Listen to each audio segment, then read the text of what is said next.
눈치라는 말이 있죠. 이 눈치라는 말의 사전적인 정의를 보면 이렇게 되어 있습니다.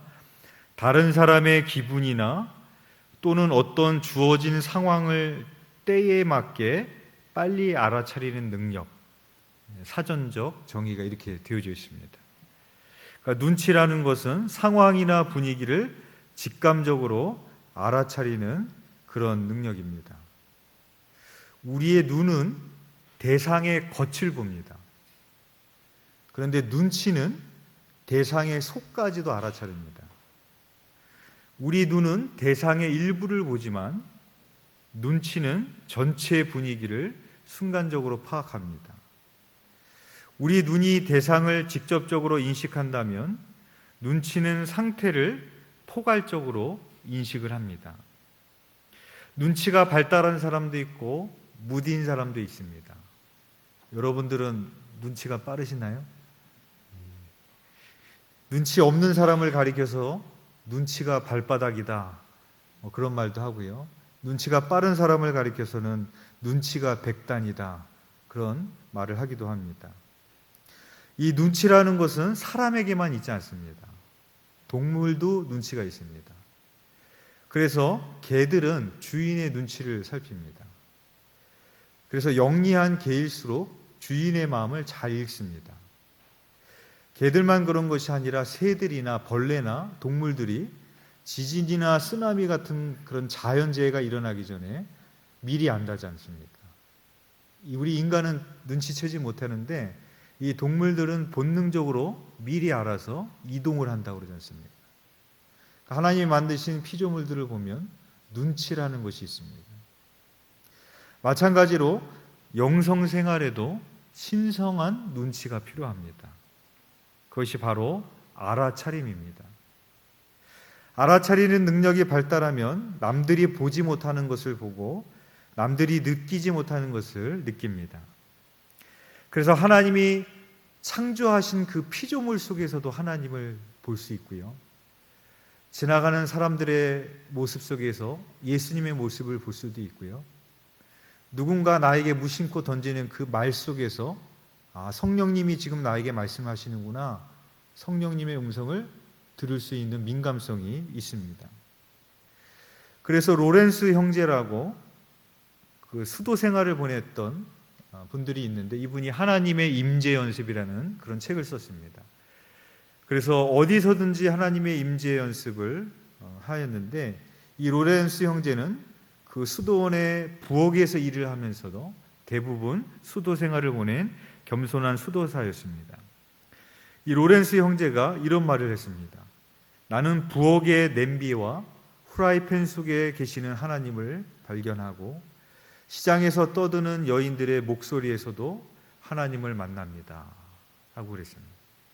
그 후라이팬 속에서도 하나님이 계시고 시장에서 떠들고 있는 그 여인들의 그 목소리에도 나는 하나님을 발견합니다 라고 그렇게 말했습니다. 윌리엄 블레이크라는 사람은 한 알의 모래 속에서 세계를 보고 한 송이 들꽃에서 천국을 봅니다. 그런 말을 했습니다. 오늘 본문은 잘 아시는 것처럼 엠마오로 가는 두 제자의 이야기입니다. 엠마오는 예루살렘에서 한 25리 떨어져 있었습니다.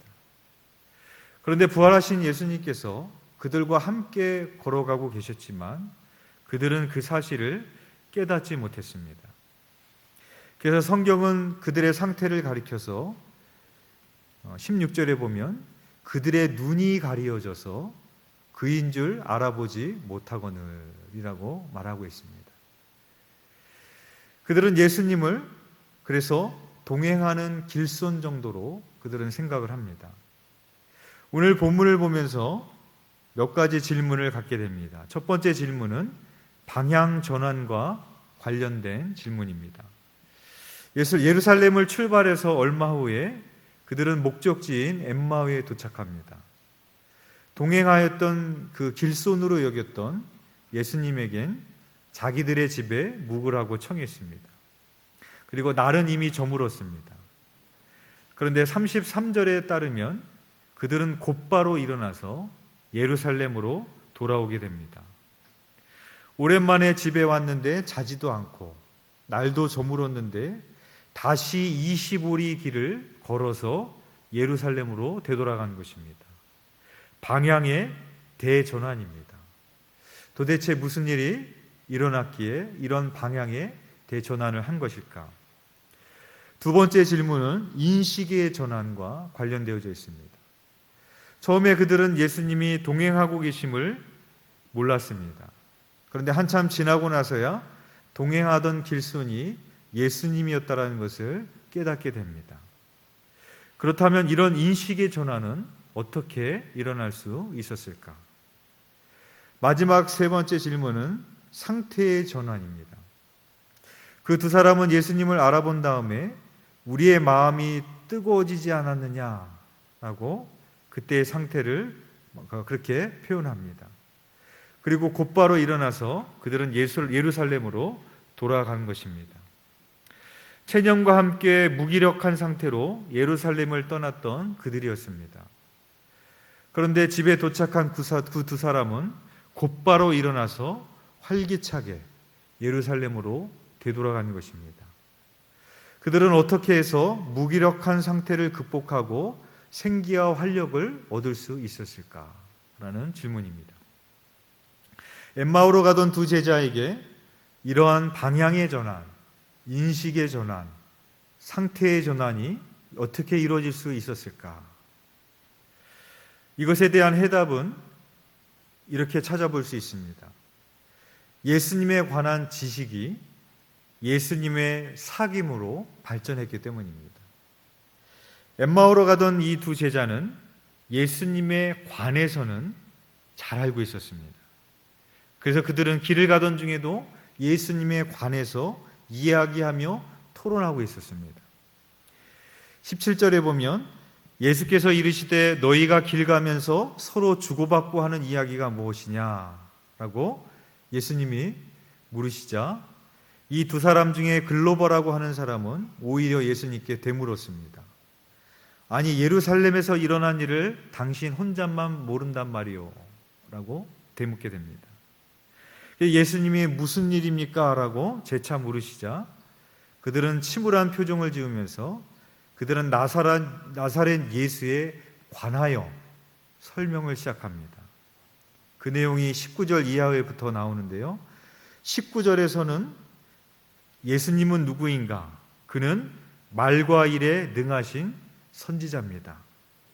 20절에서는 그런데 대제사장들과 지도자들이 그를 재판에 넘겨 사형 선고를 받게 했고 십자가에 못 박아 죽였습니다. 21절에서는 그분이야말로 이스라엘을 구원하실 분이라는 사실을 알고서 그분에게 우리는 소망을 걸고 있었습니다. 또 그들은 예수님의 부활에 관해서도 이야기를 합니다. 22절에서 24절에 보면 예수님이 죽으신 지 사흘째 되던 날 여자들 몇이 무덤에 갔는데 예수님의 시신은 없어졌고 예수님이 살아계신다라는 천사들의 말만 들었습니다. 여자들의 말을 확인하기 위해 무덤에 갔더니 무덤은 비어 있었지만 그분은 보지 못했습니다. 하고 그들에게는 이렇게 예수님의 부활에 관한 지식도 있었습니다. 그러나 부활에 관한 지식이 있었다고 해서 그들의 실망감과 무기력함을 없애주지는 못했다라는 것입니다. 그래서 그들은 무기력한 상태로 예루살렘을 떠나 엠마오로 가는 중이었던 것입니다. 이 엠마오로 가고 있는 이 두 제자의 모습은 오늘 우리들의 자화상이기도 할 것입니다. 우리 또한 우리와 동행하고 계시는 예수님을 알아차리지 못한 채 예수님에 관해 열심히 이야기하고 토론도 합니다. 누가 예수님에 대해 묻기라도 한다면 기독론을 장화강에 늘어놓을 수도 있고 해박한 성경 지식을 늘어놓을 수도 있지만 지금 내 삶에 함께하고 계시고 함께 걸어가고 계신 예수님을 알아차리지 못하고 실망하고 무기력하게 살아갈 때가 얼마나 많이 있습니까? 왜 우리는 예수님을 알아차리지 못하는 것일까? 여러 가지 이유를 들 수 있겠지만 야곱의 예를 들자면 내 안에 있는 욕심 때문에 우리는 예수님을 알아차리지 못합니다. 야곱이 형 에서를 피해서 도망가다가 베델이라는 곳에 유숙하게 됩니다. 그곳에서 그는 하나님을 만나고 이렇게 고백합니다. 창세기 28장 16절 말씀에 야곱이 잠이 깨어 이르되 여호와께서 과연 여기 계시거늘 내가 알지 못하였도다. 그제서야 하나님을 알아차렸던 야곱이 했던 그런 고백이었습니다. 이 야곱은 어떤 사람입니까? 자기 이기적인 자아에 붙들려서 살았던 대표적인 사람이 야곱입니다. 그래서 형 에서를 피해서 집을 떠나야만 했고, 집을 떠남으로 인하여서 잠시나마 그 욕망의 뿌리로부터, 집착으로부터 해방될 수가 있었고, 또 그 외롭고 비참했던 그 시간 속에서 내면의 눈길이 열려서 하나님의 현존을 야곱이 깨달았던 것입니다. 우리 안에 그 욕심의 비늘이 벗겨졌던, 그래서 우리가 광야 같은 시간을 지나가게 될 때 우리는 그때 하나님을 알아차리게 되어집니다. 바로 내 안에 있는 욕심이 나와 동행하는 주님을 알아차리지 못하게 한다라는 것입니다. 자기를 알아보지 못하는 엠마오 사람들에게 예수님은 27절 이하에 보면 친히 자신에 대해서 성경이 어떻게 증거하고 있는지 풀어서 설명해 주십니다. 모세와 모든 선지자의 글로 시작하여 모든 성경에 쓴 바 자기에 관한 것을 자세히 설명하시니라 라고 말씀하고 있습니다. 나중에 이 엠마오 제자들이 길을 가다가 예수님이 성경을 풀어주실 때를 생각하면서 마음이 뜨거워졌음을 그들이 회상을 하기도 합니다. 그러나 유감스럽게도 그 순간에도 그들은 예수님을 알아차리지 못했습니다. 예수님과 함께하면서도 예수님을 알아보지 못한 채로 엠마오 사람들은 그 엠마오 마을에 이르게 됩니다. 예수님은 계속 가려고 하셨지만, 그들과 함께 그들로부터 떠나려고 하셨지만 그들은 예수님을 붙들었고 만류했고 함께 유숙할 것을 요청했습니다. 그래서 29절의 말씀에도 보면 이제 저녁 때가 되었고 날이 저물었으니 우리 집에 함께 머무십시다 라고 그렇게 강권하게 됩니다. 예수님은 그들의 집에 들어가셨고, 그리고 그들과 함께 음식을 잡수시려고 앉으셨고, 또 빵을 들어서 축복하시고 떼어 제자들에게 나누어 주셨습니다. 이때 놀라운 일이 벌어졌습니다. 그때까지 알아보지 못했던 제자들이 그들의 눈이 열려서 예수님을 알아차리게 된 것입니다. 바로 이때라는 것은 어떤 때일까? 예수님과 함께 음식을 먹으려고 앉았을 때, 예수님이 친히 빵을 떼어 그들에게 나눠 주셨을 때입니다. 예수님에 관해서 이야기하고 토론하고 설명하는 것과는 완전히 다른 차원인 것입니다. 우리가 낯선 사람의 집에 들어가서 함께 음식을 먹고 그 낯선 사람이, 타인이 주는 빵을 받아 먹는다라는 것은 사귐이 시작됐다라는 것입니다. 내 마음을 그 타인에게 온전히 열었다라는 그런 의미를 가지고 있는 것입니다.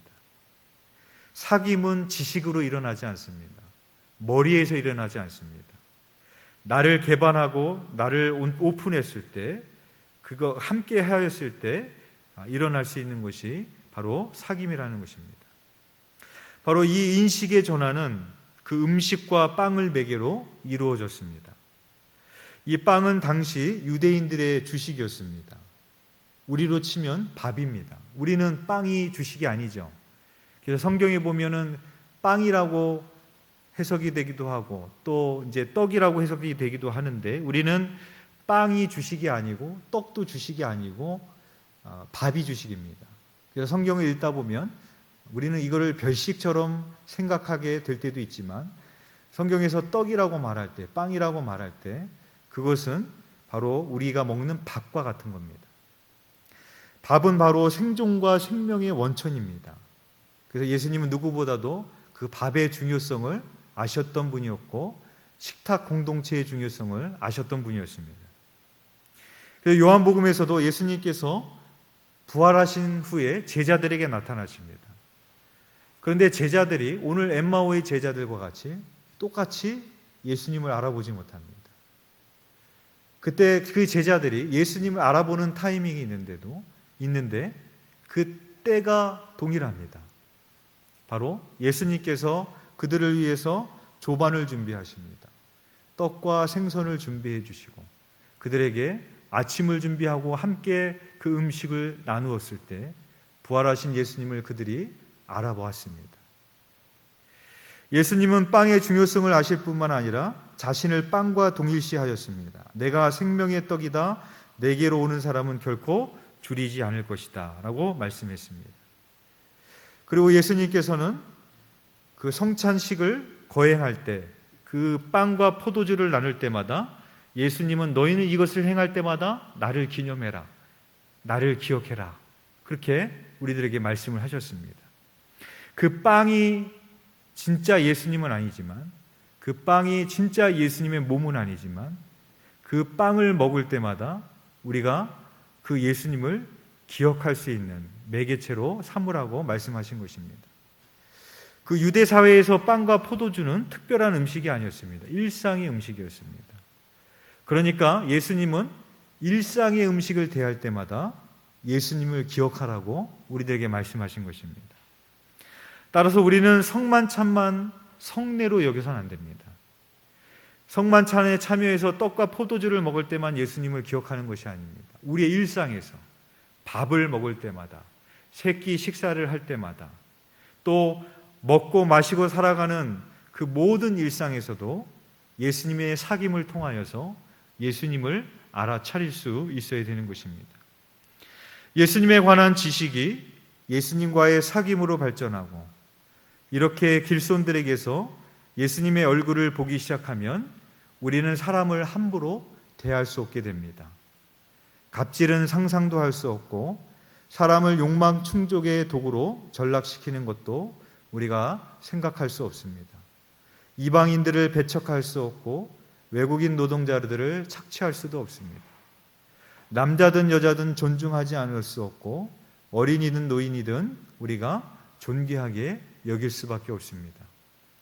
그래서 예수님께서는 지극히 작은 소자에게 한 것이 곧 나에게 한 것이라고 말씀하신 것처럼 우리는 줄이고 목마르고 헐벗고 병들고 그 지극히 작은 소자에게서 예수님을 알아차릴 수 있게 되어지는 것입니다.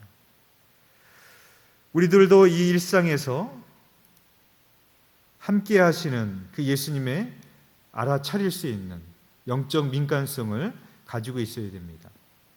우리가 믿는 하나님은 마치 그 신을 어루고 달래야만 우리에게 나타나신 하나님이 아닙니다. 뭔가 정성을 다해야 되고 뭔가 뭘 해야 하고 어우르고 달래야지 우리에게 어렵게 나타나시는 그런 신이 아닙니다. 하나님은 어떤 하나님이신가? 우리와 모든 상황 가운데 함께 하시는 임마누엘 되신 하나님이십니다. 그런데 그 차이는 뭐냐? 하나님이 지금 나와 함께 하고 있지 않는 것처럼 느껴지지만 하나님은 우리를 떠나신 적이 없습니다. 다만 차이는 내가 하나님을 알아차리지 못하고 있을 때가 있다는 겁니다. 또 하나님을 알아차릴 때가 있다는 것입니다. 전혀 기대하지 않았던 그 순간 속에서도, 흔들리는 꽃잎 속에서도, 부는 바람 속에서도, 예상치 못했던 흘러나오는 그 음악 속에서도, 찬양의 가사 속에서도, 그 내면의 깊은 고요함 속에서도 여전히 나와 함께 하시는 주님을 우리는 알아차릴 수가 있는 것입니다. 바라기는 우리의 일상 속에서 예수님을 지식으로만 아는 것이 아니라 예수님과 날마다 떡을 떼시며 사귐과 교제 가운데로 나아가시는 저와 여러분이 되기를 소망합니다. 우리들과의 일상에 함께 하시는 예수님을 알아차림으로 인해서 인식의 전환을 이루고 상태의 전환을 이루고 삶의 방향성의 전환을 이루실 수 있는 저와 여러분이 되시기를 주님의 이름으로 축원드리겠습니다.